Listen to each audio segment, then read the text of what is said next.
Firoz Gandhi college Hindi विभाग द्वारा संचालित ऑनलाइन कक्षाओं में आपका स्वागत है। मैं हूं डॉक्टर संतोष पांडे। यह क्लास बीए थर्ड सेमेस्टर के उन विद्यार्थियों के लिए रिकॉर्ड की जा रही है जिन्होंने को करिकुलर के अंतर्गत हिंदी भाषा, लिपि और निबंध लेखन विषय का चयन किया है। इसके पहले मैंने कई कक्षाएं रिकॉर्ड करके आप तक पहुंचा दी हैं और उम्मीद करता हूं कि आप उसे पढ़ लिख रहे होंगे।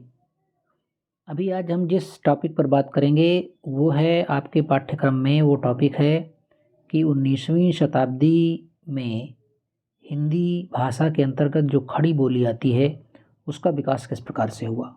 यानी 19वीं शताब्दी में खड़ी बोली का विकास। अब इसको हम दो पार्ट में समझेंगे। एक तो समझेंगे हम 19वीं शताब्दी के पूर्वार्ध हिंदी खड़ी बोली का विकास कैसे हुआ, और दूसरा समझेंगे कि 19वीं शताब्दी के बाद हिंदी खड़ी बोली का विकास कैसे हुआ। इसे हम दो भागों में बांट करके अपनी क्लास को हम पूरा करेंगे। तो मैं लिखाऊंगा नहीं, मैं एक लेक्चर टाइप का आपको दूंगा। आप इसे समझ लेंगे, सुन लेंगे तो आपका काम हो जाएगा। देखिए, ये कहानी शुरू होती है 10वीं शताब्दी के आसपास, और ये 10वीं शताब्दी का जो आसपास का समय है ये है अपभ्रंश भाषा की समाप्ति का समय। और 11वीं शताब्दी के प्रारंभ से ही हिंदी भाषा के विकास की जो कहानी है वो प्रारंभ हो जाती है। और 11वीं शताब्दी से लेकर के आज तक हिंदी हमारे सामने जिस रूप में आकर के खड़ी हुई है उससे हम लोग बखूबी परिचित हैं। तो 10वीं शताब्दी के अंत यानी 11वीं शताब्दी के प्रारंभ से लेकर आज तक हिंदी का जो भी विकास हुआ है उसने इस विकास यात्रा में जो जो परिवर्तन हुए हैं उन परिवर्तनों को लेकर के हम दो भागों में बात करेंगे। वो पूरा हम बात नहीं करेंगे 11वीं शताब्दी से लेकर के आज तक, हमारे सिलेबस में ये नहीं है। हमारे जो पाठ्यक्रम में है वो है कि हिंदी का विकास 19वीं शताब्दी के बाद किस प्रकार से हुआ और 19वीं शताब्दी के पूर्व किस प्रकार से हुआ। तो हम पहले शॉर्ट में देखेंगे कि 19वीं शताब्दी के पूर्व कैसे हुआ, और फिर अगली क्लास में हम देखेंगे 19वीं शताब्दी के बाद खड़ी बोली हिंदी का विकास किस प्रकार से हुआ। तो सबसे पहले हम देख रहे हैं कि 19वीं शताब्दी के पूर्व हिंदी खड़ी बोली का विकास किस प्रकार से हुआ। आप जानते हैं हिंदी साहित्य के इतिहास में, या जब हम भाषाओं का इतिहास पढ़ते हैं तो ये जो 19वीं शताब्दी है इसको कहते हैं हम आधुनिक काल। तो आधुनिक काल तक आते आते हिंदी लगभग पूरी तरह विकसित हो जाती है, और ये वो युग है जब हिंदी साहित्य में ब्रज के स्थान पर खड़ी बोली का प्रवेश होने लगता है। क्योंकि आप जानते हैं कि 19वीं शताब्दी के पहले खड़ी बोली का जो प्रचार प्रसार था वो बिल्कुल ना के बराबर था। संपूर्ण साहित्य जगत में ब्रज भाषा का ही बोलबाला था और वही चल रही थी। तो कहने का तात्पर्य ये है कि 19वीं शताब्दी का जो आरंभिक युग है वह खड़ी बोली के विकास को लेकर के प्रारंभ होता है। ब्रज भाषा एक लंबे समय तक हिंदी साहित्य के जो पटल पर छाई हुई थी उसका प्रभाव यहाँ पर लुप्त हो जाता है, और 19वीं शताब्दी के आरंभ में हिंदी काव्य की भाषा तो ब्रज रहती है लेकिन गद्य साहित्य का लेखन खड़ी बोली में प्रारंभ हो जाता है। यहाँ पर यह बात ध्यान रखेंगे कि 19वीं शताब्दी की जब शुरुआत होती है तो जो हिंदी कविताएं लिखी जा रही थी वो ब्रज भाषा में लिखी जा रही थी, लेकिन जो गद्य साहित्य है वो धीरे धीरे खड़ी बोली में लेखन उसका प्रारंभ हो जाता है। समय आगे बढ़ता है, 1920 या 25 के आसपास जब ये पहुंचती है ये प्रक्रिया, तो धीरे धीरे हिंदी कविता जो अभी तक ब्रज भाषा में लिखी जा रही थी वो भी खड़ी बोली में लिखी जाने लगती है, और धीरे धीरे ब्रज भाषा जो एक बहुत लंबे समय तक एक छत्र राज्य कर रही थी वो लगभग समाप्त हो जाती है, और खड़ी बोली खुल करके साहित्य में प्रयुक्त होने लगती है, वो चाहे कविता में हो और चाहे गद्य लेखन में हो। तो इसी संदर्भ में हम इस खड़ी बोली के विकास को 19वीं शताब्दी के पूर्व में देखने का प्रयास करेंगे। तो होता क्या है कि खड़ी बोली का समुचित विकास तो शुरू होता है आधुनिक काल के प्रारंभ में ही, लेकिन अगर आप इसके पीछे जाएंगे तो आप ये पाएंगे कि खड़ी बोली में बोलचाल और साहित्य लिखने की जो परंपरा है वो काफ़ी पुरानी है। ये 19वीं शताब्दी की देन नहीं है। खड़ी बोली के अगर संपूर्ण इतिहास को और उसके विकास को हम समझें तो सबसे पहले हमें ये समझना होगा कि 19वीं शताब्दी के पूर्व जो है वो खड़ी बोली किस प्रकार से साहित्य में विकसित हो रही थी। तो 19वीं शताब्दी के पहले जो खड़ी बोली है उसका जो गद्य साहित्य है उसके संकेत तो हमें बराबर मिलते रहे हैं, लेकिन उस भाषा का स्वरूप आज की खड़ी बोली जैसा नहीं था। जो 11वीं शताब्दी का हमें एक ग्रंथ प्राप्त होता है, उस ग्रंथ का नाम है राउरवेली। 11वीं शताब्दी का ग्रंथ है, ग्रंथ का नाम है राउरवेली। इस ग्रंथ में हमें खड़ी बोली का प्राचीनतम रूप दिखाई देता है। और ये कौन सी खड़ी बोली है, इसका रूप क्या है? ये वही है खड़ी बोली जो दिल्ली, मेरठ और पंजाब के आसपास बोली जा रही थी। तो 19वीं शताब्दी से पहले हिंदी साहित्य में कविता की प्रधानता थी, लेकिन 19वीं शताब्दी के बाद धीरे धीरे गद्य लेखन प्रारंभ हो जाता है। लेकिन कविता में भी जो खड़ी बोली है वो संकेत मात्र बहुत कम मात्रा में बोली जा रही थी या प्रयुक्त की जा रही थी, या खड़ी बोली में कविताएं लिखी जा रही थी। गोरखनाथ जी द्वारा चलाए गए नाथ पंथ की अगर हम चर्चा करेंगे तो गोरख बानी और नाथों और सिद्धों की बानियों में हमें जगह जगह खड़ी बोली के रूपों के संकेत प्राप्त होने लगते हैं। यानी गोरखनाथ साहित्य और सिद्ध साहित्य, इनकी हम बात करेंगे तो नाथों के यहाँ और सिद्धों के यहाँ, दोनों के यहाँ खड़ी बोली के प्रारंभिक संकेत हमें मिलते हैं। 16वीं शताब्दी के प्रारंभ का एक सूफी ग्रंथ है, इसका नाम है कुतुब शतक। क्या नाम है? कुतुब शतक। ये 16वीं शताब्दी के प्रारंभ का ग्रंथ है, सूफी ग्रंथ है, नाम है कुतुब शतक।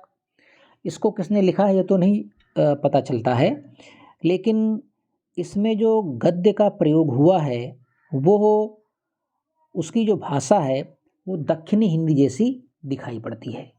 ग्रंथ का नाम है कुतुब शतक, सूफी ग्रंथ है, 16वीं शताब्दी का ग्रंथ है। तो यहाँ से धीरे धीरे हम खड़ी बोली को पाते हैं कि किस प्रकार से वो साहित्य में अपना स्थान बना रही थी। फिर समय थोड़ा और आगे बीतता है, एक हमारे सामने एक रचना और आती है, ये है स्वामी प्राणनाथ की। स्वामी प्राणनाथ ने एक संप्रदाय की स्थापना की थी और उस संप्रदाय का नाम था प्रणामी संप्रदाय। तो प्रणामी संप्रदाय की स्थापना स्वामी जो प्राणनाथ ने की, तो उन्होंने 1678 ईस्वी में उनकी एक गद्य रचना प्राप्त होती है, उसका नाम है शेख मीरा जी का किस्सा। क्या नाम है? शेख मीरा जी का किस्सा। किसकी लिखी हुई है? स्वामी प्राणनाथ की। ये हैं कौन? ये हैं प्रणामी संप्रदाय के संस्थापक स्वामी प्राणनाथ। रचना का समय है 1678 ईस्वी के आसपास और ये गद्य में प्राप्त होती है। तो इस ग्रंथ की भाषा से तत्कालीन हिंदी के स्वरूप का पता लगाया जा सकता है। और प्राणनाथ जी ने इस भाषा को कहा था कि ये हिंदुस्तानी है। हिंदुस्तानी का मतलब जिसमें हिंदी और उर्दू दोनों को मिक्स करके जो भाषा बोली जाती है उसको हम कहते हैं हिंदुस्तानी। तो स्वामी प्राणनाथ के इस गद्य लेखन का जो इतिहास है अगर उसे हम देखेंगे तो इस दृष्टि से यह उत्तरी भारत में लिखित उर्दू के गद्य साहित्य से लगभग 100 वर्ष पुराना है। उर्दू गद्य की जो प्रथम रचना है वो है दह मजलिस या मार्बल कथा, और ये दह मजलिस और मार्बल कथा जो है ये स्वामी प्राणनाथ का जो गद्य साहित्य मिलता है हमें उसके बाद का रचना काल है, और इसमें अंतर कितना है? 100 वर्ष का रचना है। तो गद्य साहित्य से ये सिद्ध हो जाता है कि खड़ी बोली गद्य साहित्य फोर्ट विलियम कॉलेज से लगभग 150 वर्ष पूर्व से मिलने लगता है। कितना? 150 वर्ष पूर्व से। किसके 150 वर्ष पूर्व से? फोर्ट विलियम कॉलेज जिस 1800 ईस्वी में जिसकी स्थापना हुई थी उससे लगभग 150 वर्ष पूर्व गद्य साहित्य हमें मिलने लगता है खड़ी बोली में। फिर और आगे चलते हैं तो खड़ी बोली की ये धारा हमें महाराष्ट्र के संत कवियों में देखने को मिलती है। महाराष्ट्र के संत कवियों में जो प्रमुख कवि हैं उनमें नामदेव हैं, ज्ञानेश्वर हैं, एकनाथ हैं, तुकाराम हैं। ये सभी जो संत कवि थे इनकी वाणी में विशुद्ध बोली के रूपों की झलक हमें प्राप्त होने लगती है। फिर और आगे बढ़ते हैं तो हम आ जाते हैं मध्यकाल में। तो मध्यकालीन राम और कृष्ण भक्ति साहित्य के हम जब प्रश्न पर आते हैं तो वो अवध एवं ब्रज प्रदेशों से राम और कृष्ण की जन्मभूमि होने के कारण संबद्ध रहा है, और यही कारण है कि राम साहित्य की रचना अवधि में होती है और कृष्ण साहित्य की रचना ब्रजभाषा में होती है। इसके बावजूद अनेक कवियों के साहित्य में जाने अनजाने लोक प्रचलित भाषा खड़ी बोली के भी तत्व आ गए हैं। इस संदर्भ में ब्रजभाषा के एक बड़े कवि सूरदास जी की एक पंक्ति आप देख सकते हैं कि हे दैया मतवाला योगी द्वारे तेरे आया है, देखो मैया तेरा बालक जिन मोह चटक लगाया है। तो ये क्या संकेत दे रहा है? ये संकेत दे रहा है कि जिस मध्यकाल में राम और कृष्ण भक्ति साहित्य के अंतर्गत, यानी राम का जो साहित्य था वो अवधि में लिखा जा रहा था और जो कृष्ण भक्ति साहित्य था वो ब्रज में लिखा जा रहा था, इसके बावजूद खड़ी बोली बीच बीच में अपनी दस्तक दे रही थी। भाषा के एक बड़े अच्छे विद्वान हैं, उनका नाम है अगरचंद नाहटा। तो अगरचंद नाहटा ने एक जगह उल्लेख किया है कि 16वीं शताब्दी में एक रचना प्राप्त होती है, उसका नाम है नवबोली छंद। क्या नाम है? नवबोली छंद। कौन उल्लेख करता है ये? अगरचंद नाहटा। तो अगरचंद नाहटा ये उल्लेख करते हैं कि 16वीं शताब्दी की नवबोली छंद नामक एक रचना प्राप्त होती है, जिसमें जैसलमेरी, गुजराती, मुल्तानी तथा दिल्ली के आसपास बोली जाने वाली बोली के नमूने प्राप्त होते हैं। इनमें दिल्ली की बोली के उदाहरणों से पता चलता है कि यह उस समय की प्रचलित भाषा रही होगी। फिर एक और कवि आते हैं गंग। गंग नामक कवि की एक रचना है, बड़ी प्रसिद्ध रचना है, आप जानते होंगे, नाम है उसका चंद छंद वर्णन की महिमा। कवि हैं गंग और उनकी कृति का नाम है चंद छंद वर्णन की महिमा। इसकी रचना जो हुई है वो अकबर के शासनकाल में हुई। तो आचार्य शुक्ल ने इस पुस्तक की भाषा को शिष्ट समाज में प्रयुक्त होने वाली भाषा की संज्ञा प्रदान की। किसने? आचार्य शुक्ल ने गंग कवि की लिखी हुई चंद छंद वर्णन की महिमा की जो भाषा है, उस भाषा को क्या कहा है कि ये शिष्ट समाज में प्रयुक्त होने वाली भाषा है। फिर क्या होता है? भक्तिकाल की समाप्ति होती है, रीतिकाल आता है। और आप जानते हैं भक्तिकाल के उपरांत जो रीतिकाल आया, तो संपूर्ण रीतिकाल दरबारी वातावरण में पल्लवित और पुष्पित हुआ, पोषित हुआ। रीतिकालीन कविता की जो भाषा है वो ब्रज भाषा है। लेकिन अगर आप बहुत बारीकी से देखें तो जो भक्तिकाल की ब्रज भाषा है और रीतिकाल की ब्रज भाषा है उसमें कुछ आपको अंतर दिखाई पड़ेगा। ये अंतर क्यों दिखाई पड़ेगा? ये अंतर दिखाई पड़ेगा सामाजिक व्यवस्था तत्कालीन जो थी उसकी वजह से।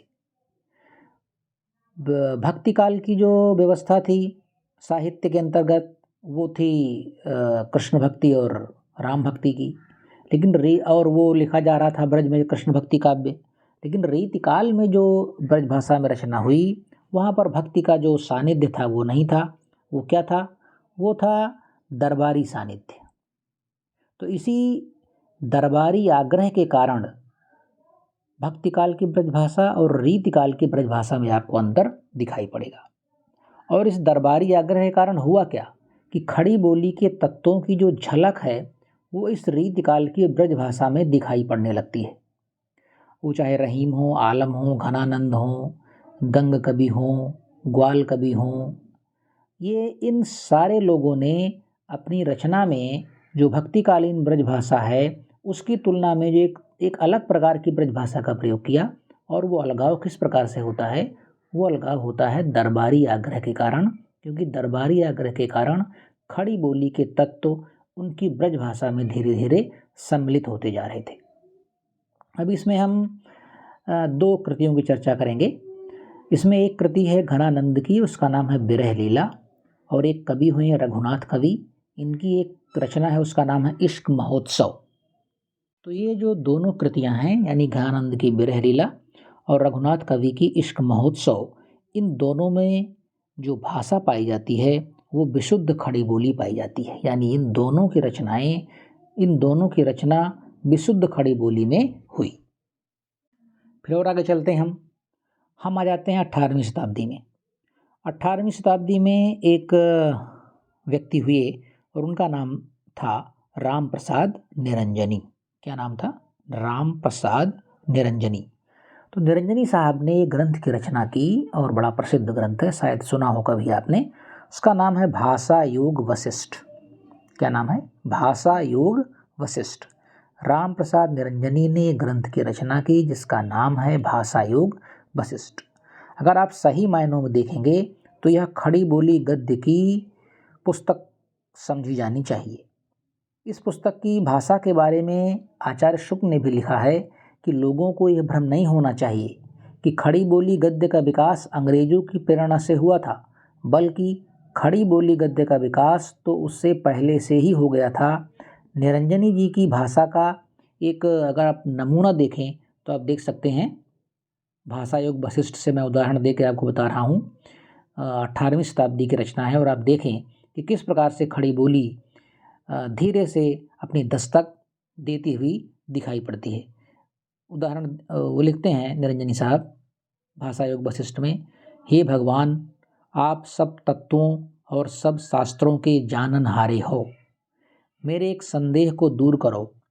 मोक्ष का कारण कर्म है कि ज्ञान है, अथवा दोनों है, समझाए के कहो। तो ये जो पुट हमें दिखाई पड़ता है इस भाषा में, वो खड़ी बोली का पुट दिखाई पड़ता है। ग्रंथ का नाम है भाषा योग वशिष्ठ और लेखक हैं राम प्रसाद निरंजनी। अब अगर हम भारत को दो हिस्सों में भाषा के स्तर पर बांट करके देखें, एक उत्तर भारत और एक दक्षिण भारत, तो आप एक बहुत ही नई चीज़ पाएंगे कि उत्तर भारत की तुलना में जो गद्य लेखन की परंपरा है वह दक्षिण भारत में बहुत व्यवस्थित ढंग से विकसित होती हुई देखी जा सकती है। कहाँ? दक्षिण भारत में, उत्तर भारत में नहीं, हमारी तरफ नहीं, बल्कि दक्षिण भारत में गद्य लेखन की जो परंपरा है वो ज़्यादा व्यवस्थित ढंग से विकसित हुई। कारण क्या था? कारण ये था कि जैसे जैसे दक्षिण भारत में मुसलमान शासकों का राज्य स्थापित होता चला गया, वैसे वैसे दिल्ली और उसके आसपास बोली जाने वाली हिंदी या हिंदुस्तानी भाषा वहाँ फैलती चली गई। कैसे फैली? क्योंकि जब यहाँ के शासक दक्षिण भारत की तरफ गए तो उनके साथ व्यापारी गए, कुछ मौलवी गए, उनकी सेनाएं गईं जो यहाँ की बोली बोला करते थे, यानी दिल्ली और मेरठ के आसपास की। इस तरह से ये वहाँ गए और उन्होंने वहाँ भी खड़ी बोली का विकास किया। एक विद्वान है भाषा विज्ञान के, बहुत बड़े विद्वान, नाम है उनका डॉक्टर सुनीति कुमार चटर्जी। तो उन्होंने ये बात लिखा है कि 14वीं शताब्दी के अंत तक दक्षिण के मुस्लिम राज्य उत्तर की भाषा के केंद्र बन चुके थे। दक्षिण के मुस्लिम राज्य किसकी भाषा केंद्र बन चुके थे? उत्तर की भाषा के केंद्र बन चुके थे। उत्तर की भाषा कौन? वही जो दिल्ली और मेरठ के आसपास खड़ी बोली बोली जाती थी, उसके केंद्र बन चुके थे। और ये राज्य कौन कौन थे?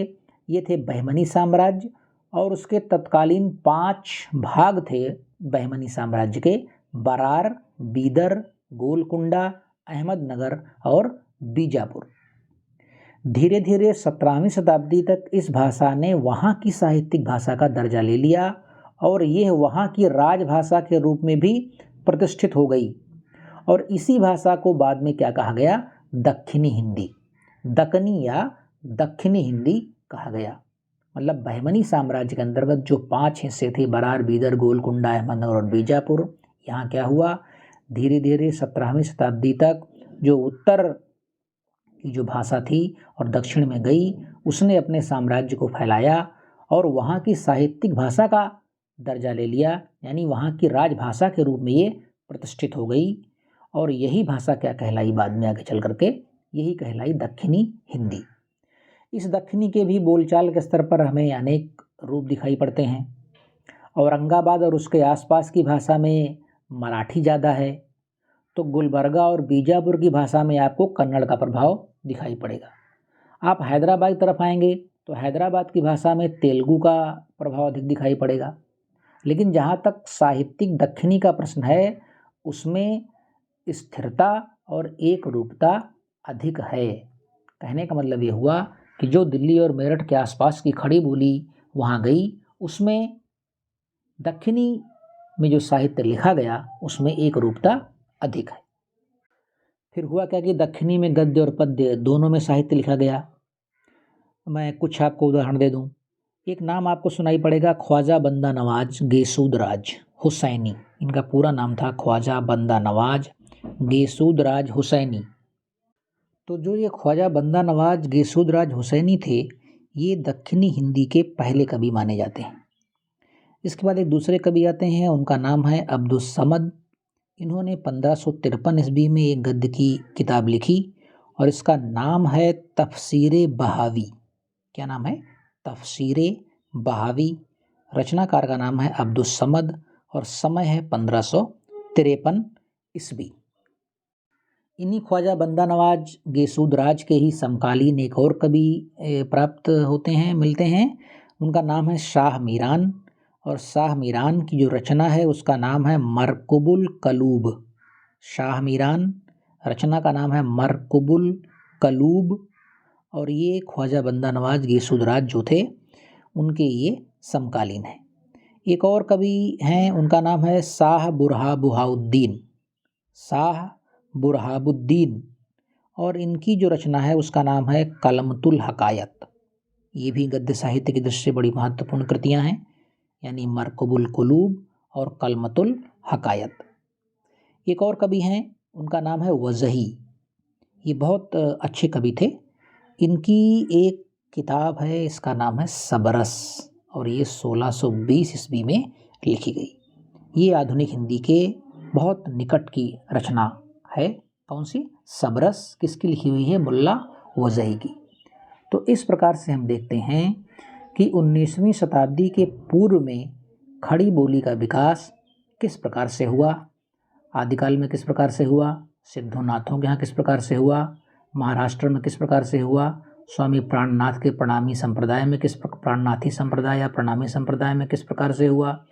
फिर भक्ति काल में हम देखते हैं कि ब्रज राम साहित्य, राम भक्ति साहित्य और कृष्ण भक्ति साहित्य में किस प्रकार से हुआ, सूरदास के यहाँ किस प्रकार से हुआ, तुलसी के यहाँ किस प्रकार से हुआ।